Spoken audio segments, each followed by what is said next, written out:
The name of my image is of Martin Luther King Jr., and this march was with protesters from Washington.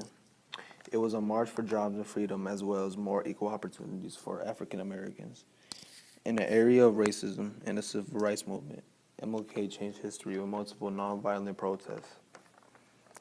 And this march was nonviolent as MLK gave speeches to more than 250,000 people attending. MLK gave his most famous speech, I Have a Dream. He used this theme before, but never with the force and effectiveness of that hot August day in Washington.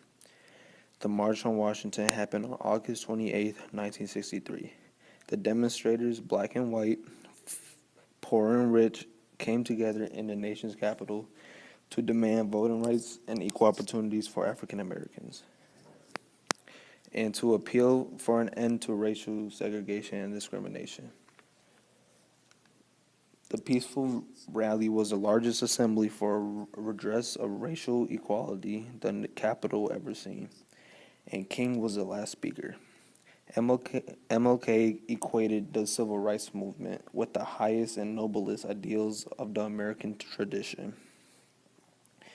allowing many to see for the first time the importance and urgency of racial equality. He ended his 16-minute speech with his vision of racial harmony.